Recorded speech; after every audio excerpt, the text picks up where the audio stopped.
Mesdames et messieurs, Donald Trump surprend à nouveau le monde et fait un revirement spectaculaire. Donc moi-même je suis dépassé.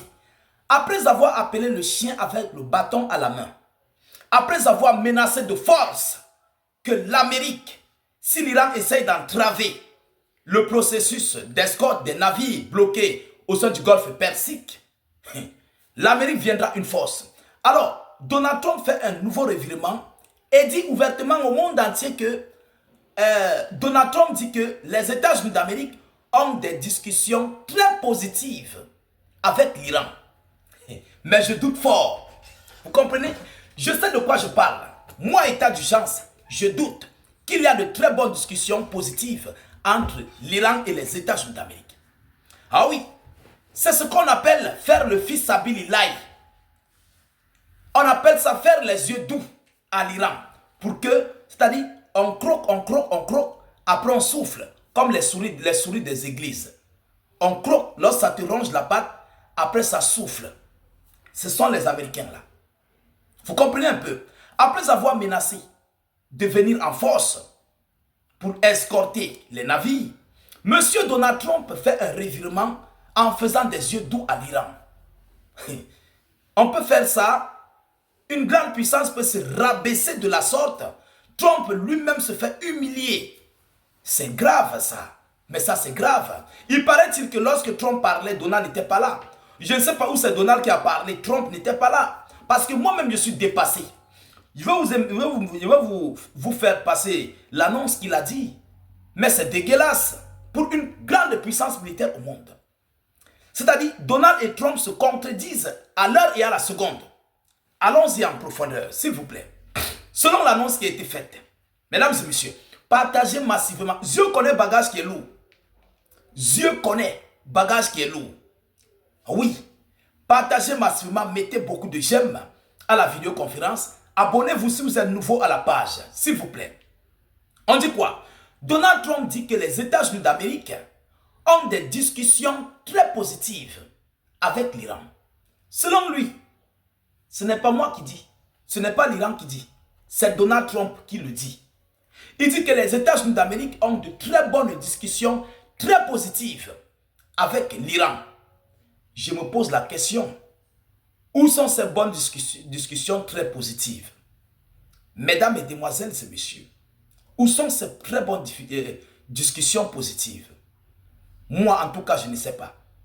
Alors, selon Donald Trump, mesdames et messieurs, mes représentants ont des discussions très positives avec l'Iran. Tout ça, c'est pour faire le fils Sabilillahi, c'est pour faire les yeux doux, pour que l'Iran puisse, c'est pour endormir les Iraniens.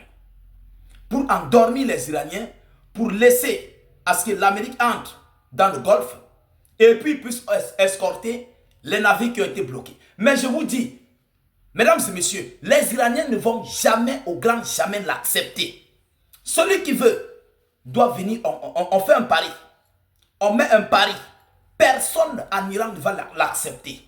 Tous les navires là vont payer le passage. Tous, sans exception, tous vont payer le passage. Et pire encore, si l'un des navires américains traverse le détroit d'Ormuz, mais c'est que ça serait grave. Ça serait grave. Ça serait le déclenchement de la guerre. Parce que le navire qui va passer là, le premier navire qui va passer, va aller tester la zone. Dès qu'on sent que la zone est libre, allez, les autres vont foncer. Vous comprenez? Alors, selon la source, mes représentants ont des discussions très positives avec l'Iran. Et ces discussions pourraient déboucher sur quelque chose de très positif pour tous. Sur quelque chose de très positif pour tous. Parlant de quoi? Qu'est-ce qui serait très positif pour tous? Parlant de l'escorte des navires pétroliers et marchands qui sont bloqués au sein du golfe Persique. Vous voyez donc qu'il est en train de vouloir jouer sur la psychologie des Iraniens. Il veut jouer avec leur morale. Oui, il veut faire le fils Sabilillahi. Mesdames, Mesdemoiselles et Messieurs, qu'est-ce qui se passe en réalité sur Trump? Je vous avais dit l'autre jour que ce monsieur-là, on doit l'amener un peu faire un diagnostic de mémoire parce que, vous savez, Dans la vie là, au fur et à mesure, vous vieillissez, au fur et à mesure, votre cerveau là, ça perd ses pédales. Vous comprenez? C'est pourquoi vous allez voir un vieux grand-père, un vieux papa, il n'arrive plus à se contrôler, il fait pipi sur lui, il fait le caca sur lui. Vous comprenez un peu? Parce que la mémoire est partie. Il est comme un bébé. C'est le cas de Donald Trump là. C'est-à-dire, il peut te dire oui maintenant. Moi, je me pose des questions, mais comment ce monsieur fonctionne même avec sa petite famille à la maison? Moi, je me pose des questions, mais qu'est-ce qui se passe? Est-ce que c'est de la sorte qu'il fonctionne? Trump te dit le matin à 7h, 1 minute, que oui, papa, je veux le gâteau. Tu peux prendre, je prends, oui. 7h, 2 minutes, il va te dire que non, il ne t'a pas donné l'autorisation. C'est le cas de Trump là. C'est son cas parce qu'il vieillit. Il vieillit, la mémoire s'envole. Vous comprenez? Alors, selon Trump, un cessez-le-feu est en vigueur depuis le 8 avril. Après quasiment 40 jours de frappe israélo-américaine sur l'Iran et de représailles de Téhéran dans la région. Mais les négociations piétinent depuis, selon l'annonce officielle. Voilà tout. Aller et retour, tu ne comprends même plus. C'est-à-dire, ce monsieur-là, il a totalement embobiné le monde. C'est-à-dire, on ne comprend même plus rien. Mais moi, je comprends ce monsieur. C'est le fils à Billy Lai. Monsieur Trump est très stratège. Il pense que les Iraniens vont tomber dans son piège. Vous comprenez? Parce que dès lors que les Iraniens vont dire oui, vous pouvez escorter. Vous croyez que c'est un seul navire que les Américains vont envoyer là-bas? Jamais. Détrompez-vous. L'Amérique va envoyer toute une flotte. Et ça serait un profit pour eux. Donc, ils vont profiter de la situation pour envoyer toute une flotte dans le détroit d'Ormuz. Est-ce que vous comprenez? Toute une flotte. Et l'Iran ne pourra pas frapper.